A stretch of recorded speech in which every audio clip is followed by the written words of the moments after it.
The oil industry is on pace to end the year in negative territory, despite the recent gains we've seen in oil prices on an improved macro environment and an escalation in the Red Sea. The supply and demand mismatch that shaped the first half of 2023 has inverted. Oil prices down 2.5% this year now. So what can we expect from the oil industry in the new year? For more on oil markets, we're joined by Rebecca Babin, U.S. Senior Energy Trader for CIBC Private Wealth, as part of Yahoo Finance's 2024 Investor Guide. What is going to be, from your perspective, the major catalyst for oil in 2024, Rebecca?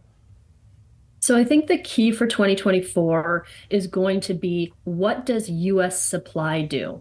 We saw this year in 2023, the big surprise outside of the geopolitical events that are taking place right now was the production in the U.S. massively outperforming expectations. U.S. performed by 600,000 barrels over what analysts had been expecting. Looking at 2024, the market looks very well balanced, with 1.2 to 1.5 million barrels of demand growth projected, while at the same time, 1.2 to 1.4 million barrels of non-OPEC supply projected. Now, if the U.S. continues to drag out these productivity gains and efficiency gains and continues to outperform, the market will be oversupplied. So I think the key that people are looking at is, can the U.S. continue to outperform? Does Iran, which has been ramping production, and as the U.S. has kind of turned a blind eye to some of their sanctions, continue to ramp? And importantly, what happens in China on the demand side? So those are the keys. And I think that the other thing I would highlight is that expectations for 2024 are very modest. Most analysts say, I see Brent between 80 and 90. I don't see anything extreme. And I think that setup actually gives us some leadway to the upside if things start to perform better, if demand comes in better and U.S. supply is somewhat contained. So I think the negative sentiment is a little bit of a tailwind to a market that's very fearful about oversupply, particularly from the United States. So, Rebecca, where's that leave your base case as far as maybe a price range goes overall, or just where you see things sitting? Because it seems like you feel like you're maybe a little bit more optimistic than the overall market here. Yeah, so I think in the scenario where we have continued kind of geopolitical risk as a backdrop, a more dovish Fed, and avoiding a major recession, I kind of think we will see Brent in that 85 to 90 range, which is where I think the market's very comfortable. I'm a little bit above, I think, the street, because again, I think the estimates and the fear out there is that we get this massive supply growth again, and I'm not sure we really see that. And expectations for demand are fairly moderate.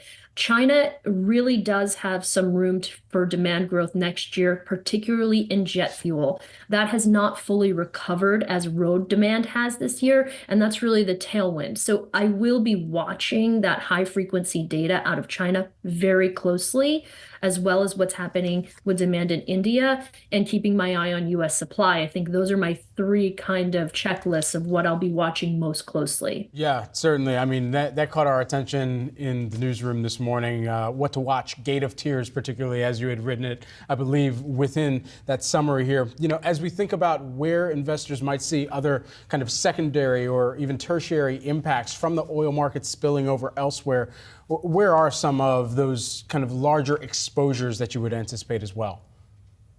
So obviously, I mean, crude is a huge barometer for an inflationary environment. And I think you noted in a segment prior to this that falling crude prices have really given the disinflationary story some room to run. So if we start to see this reinflation and concerns about inflation through the crude market, we could start to see people talk about how that will crimp demand. I don't think we're near a price point where that starts to happen, but that will be part of the conversation. As it relates to the geopolitical risk, I think one thing where we should be very careful and be watching is on European products, particularly their jet fuel supplies. A lot of that comes through the Red Sea. They don't have a lot of, alternate replacements because Europe can no longer access Russian products due to sanctions.